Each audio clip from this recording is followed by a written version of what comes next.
ስሜ ለሊሳ ታምሩ ይባላል። ክልሌ 04 ነው።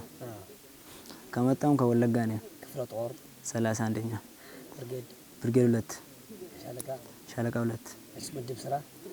ኧረ እኛ ገና ምልምል ነን። ከዛ ጋር ስንት ወር ነው ያረከው ከመጣ? ገና 4 ወር። እሺ 4 ወርን ስራ ይሰጣችኋል ብሎ ማስታወቂያ ወጣ። በቃ አዲስ አበባ ዙሪያ ምናምን ትጠብቃላችሁ ምናምን ብሎ ኮማንዶ ምናምን ብሎ ከዛ ሁሉ ትምህርት ትተን ገባን። ከዛ በኋላ ስንገባ ቀጥታ ወደ ውጊያ ነው የምትሄዱ ተባለ።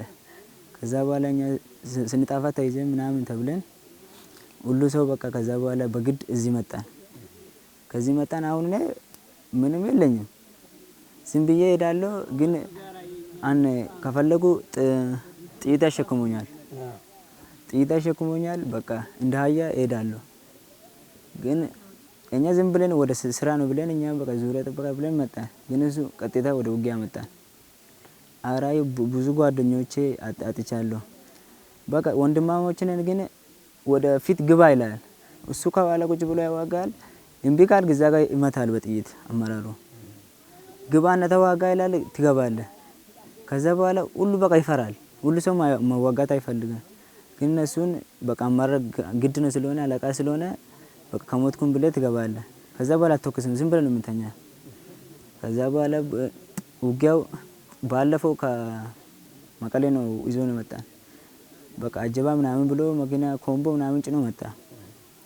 ከዛ በኋላ በዚህ አድርጋችሁ ነው ምናምን ይባላል፣ ግን ወሬ ነው ይባላል፣ ግን እኛ አናውቅም። ከዛ በኋላ ስንመጣ ውጊያ እኛ ላይ ተከፈተ። ከዛ በኋላ ኮምቦን ጥለን እንሄዳለን አለ።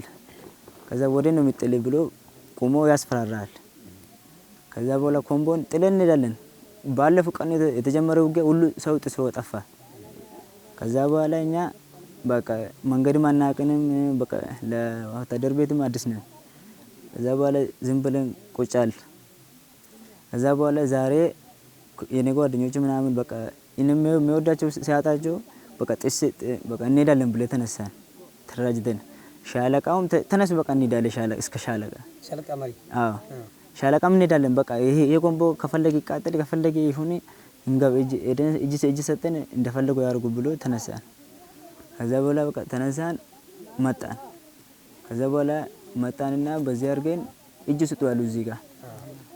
አዎ ከዛ በኋላ እጅ ስጡ ሲሉ እኛ ጥይትም የለንም ዝም ብለን ነው የምንሄድ እንጂ ምንም የለን። ከዛ በኋላ እሺ ብለን እኛ እንሰጣለን አንዋጋም ብለን እጅ ሰጠን። ከዛ በኋላ ምንም አላረጉንም፣ አልመቱንም። በቃ ከተማረካችሁ ወደ ሀገር ቤታችሁ ትገባላችሁ ብሎን አመጡ። ከዛ በኋላ እስካሁን ምንም አልሆንም ማለት። ኧረ አልተመታውም። ከተማረኩ በኋላ ውሃ አሸዋ ቆፍረን ነው ውሃ እንደዚህ ዝቅ ብለን የምንጠጣው። ውሃ የለንም። ከዛ በኋላ እዚህ ጋር እጅ ሰጠን። እዚህ ጋር ስንመጣ ውሃ መጡልን። ውሃችን እንደፈለግ ጠጣን። እስካሁን ምንም አልጣመኝም። ግን 6 ቀን 7 ቀን ውሃ ሳንጠጣ ኮሾሮ የለንም። እስካሁን ምንም ያርዷቸዋል እንደዚህ ይባላል። ግን እነሱ ምንም አላደረጉንም። በቃ እስካሁን ዘና ብለናል በቃ።